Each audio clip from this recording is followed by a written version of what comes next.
अब हम क्या करें? मैं अपने दृष्टिकोण को समझ रहा हूं और परिवर्तन लाना चाहता हूं।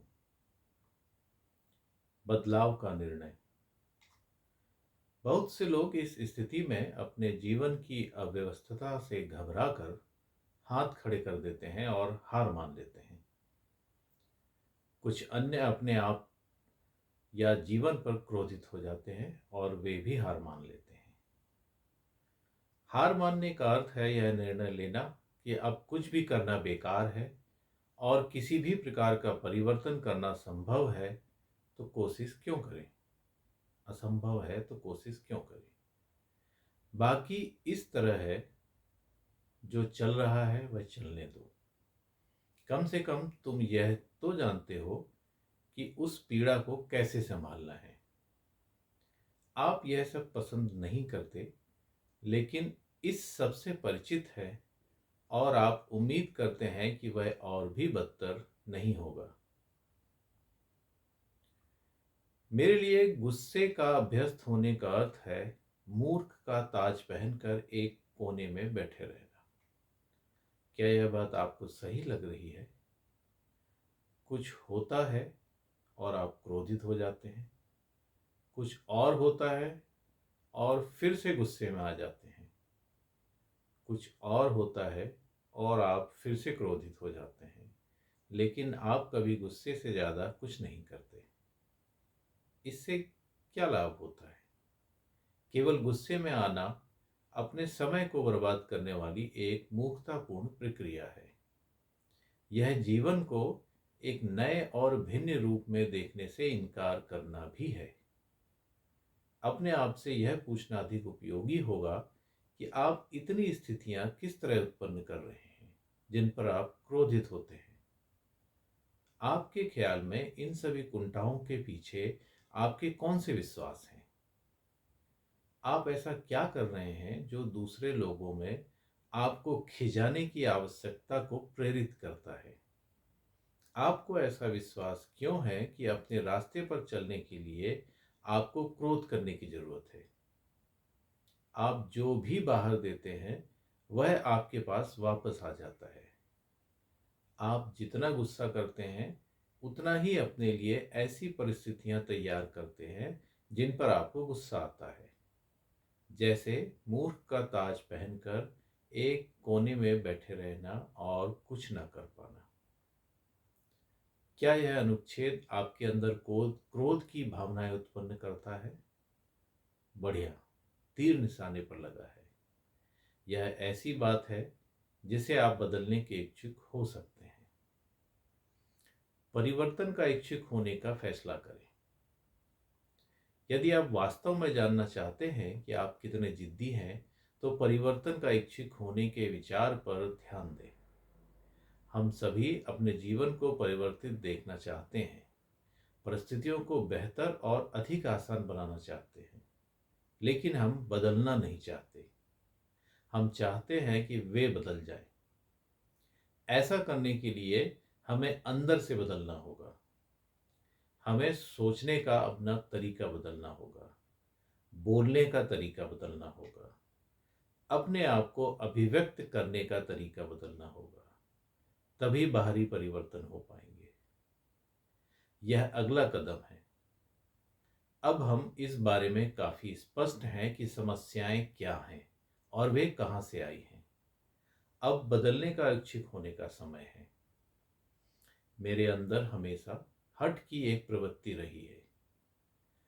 अब भी कभी कभी कभी जब मैं अपने जीवन में कोई बदलाव लाना चाहती हूँ तो यह हठ सामने आ सकता है और अपनी सोच को बदलने के प्रति मेरा प्रतिरोध सशक्त होता है। थोड़ी देर के लिए मैं स्वार्थी, क्रोधित और पराजित हो सकती हूँ। जी हाँ, इतने वर्षों तक मेहनत करने के बावजूद यह सब मेरे अंदर अब भी चलता रहता है।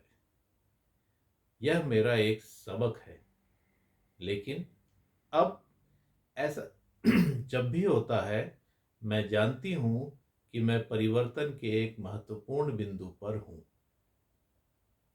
हर बार जब मैं अपने जीवन में कोई बदलाव लाने कुछ और छोड़ने का फैसला करती हूँ, ऐसा करने के लिए मैं अपने भीतर अधिक गहराई में जाती हूँ। हर पुराने विचार की परत को नई सोच से बदलना चाहिए। उसमें से कुछ आसान है और कुछ एक पंख से चट्टान उठाने की तरह है। जब मैं कहती हूँ कि मैं परिवर्तन लाना चाहती हूँ, तो मैं पुराने विचारों को दृढ़ता से पकड़ती हूँ और उतना ही जानती हूँ कि उसे छोड़ना मेरे लिए सबसे महत्वपूर्ण है। इन चीज़ों को सीखने के बाद ही मैं दूसरों को सिखा सकती हूँ। मेरी राय है कि वास्तव में कई अच्छे शिक्षक खुशहाल परिवारों से नहीं होते, जहाँ सब कुछ आसान होता है। वे अधिक पीड़ा व दुख देखकर आते हैं और वे उस स्थान तक कई परतों को पार करके पहुंचे होते हैं, जहां अब वे मुक्त होने में दूसरों की मदद कर सकते हैं। अधिकतर अच्छे शिक्षक सीमाओं की गहरी परतों को हटाने के लिए और भी अधिक विचारों को छोड़ने पर लगातार काम करते रहते हैं। यह एक जीवन भर का व्यवसाय बन जाता है। पहले मैं आस्थाओं को छोड़ने के विषय में जिस रूप में काम करती थी और आज जिस रूप में करती हूँ, उसमें प्रमुख अंतर यह है कि अब मुझे ऐसा करने के लिए अपने ऊपर क्रोधित नहीं होना पड़ता। अब मैं यह नहीं मानती कि मैं केवल इसलिए एक बुरी इंसान हूँ कि मुझे अपने अंदर बदलाव के लिए कुछ और मिलता है। घर की सफाई। अब मैं अपने मन मस्तिष्क में जो कार्य करती हूँ, वह किसी घर की सफाई करने जैसा है। मैं अपने मन के कमरों से गुजरती हूँ और उनमें मौजूद विचारों व आस्थाओं की जांच करती हूँ। कुछ को मैं पसंद करती हूँ, इसलिए उन्हें झाड़ पोंछ कर चमका देती हूँ और उन्हें और भी उपयोगी बना देती हूँ। कुछ को मैं हटाने या मरम्मत की जरूरत महसूस करती हूँ और उस कार्य में लग जाती हूँ। कुछ पिछले दिन के अखबार, पुरानी पत्रिकाओं या कपड़ों की तरह होते हैं, जो अब उपयुक्त नहीं रह गए हैं। उन्हें मैं या तो छोड़ देती हूँ या कूड़ेदान में फेंक देती हूँ, साथ ही उन्हें हमेशा के लिए जाने देती हूँ। मेरे लिए ऐसा करने की प्रक्रिया में क्रोधित होना या स्वयं को एक बुरा व्यक्ति महसूस करना आवश्यक नहीं है। अभ्यास। मैं बदलना चाहता हूँ। चलिए इस दृढ़ वचन का प्रयोग करते हैं। मैं बदलना चाहता हूँ। इसे बार बार दोहराएं। मैं बदलना चाहता हूँ, मैं बदलना चाहता हूँ। आप ऐसा कहते समय अपने गले को स्पर्श कर सकते हैं।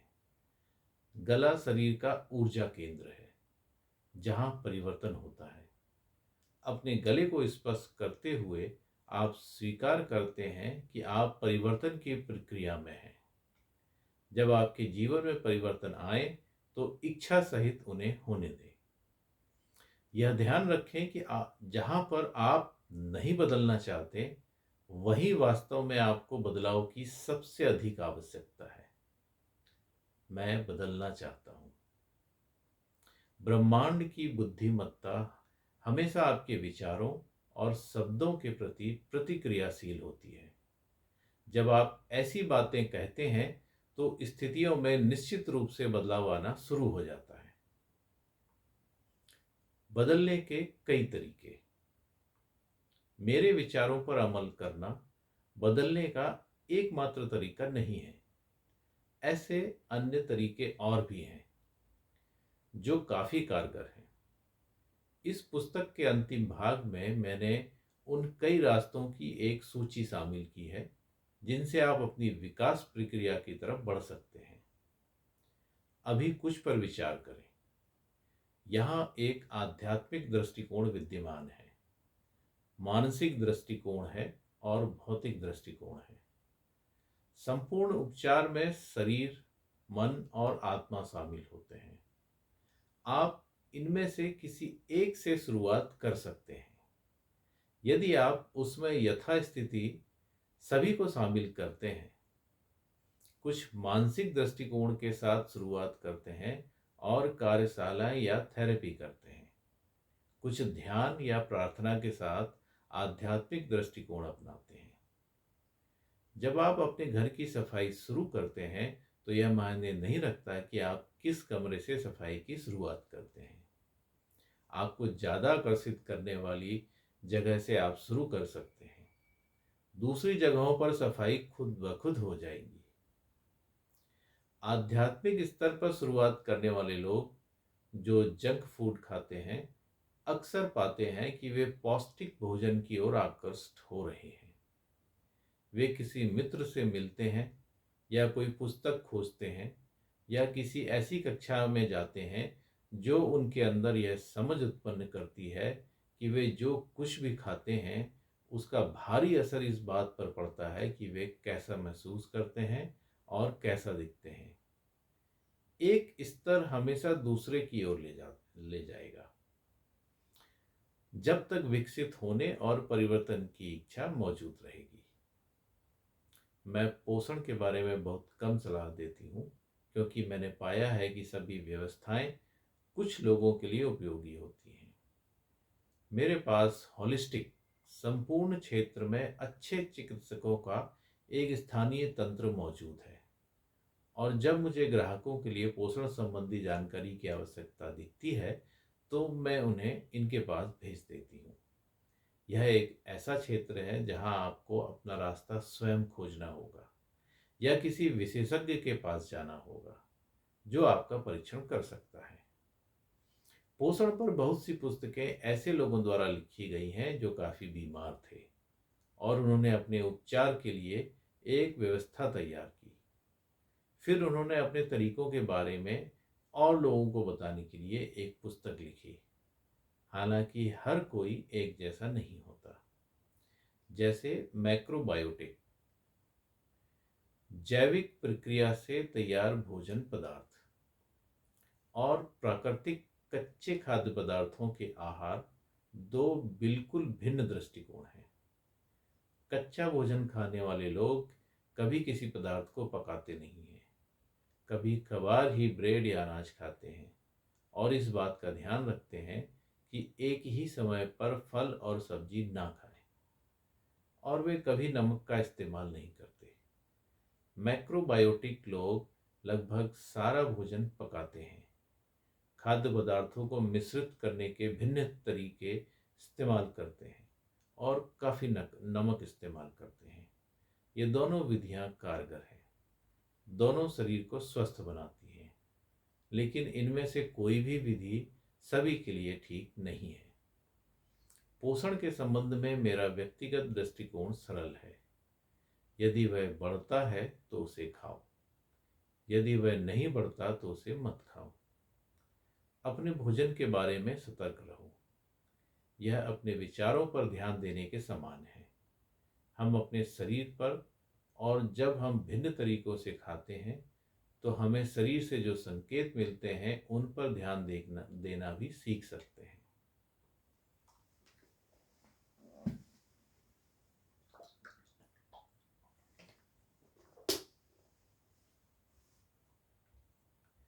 जीवन भर नकारात्मक मानसिक विचारों में लिप्त रहने के बाद अपने मन मस्तिष्क की सफाई करना ऐसा ही है मानो जीवन भर जंक फूड करने के बाद पौष्टिक भोजन लेने की शुरुआत करना।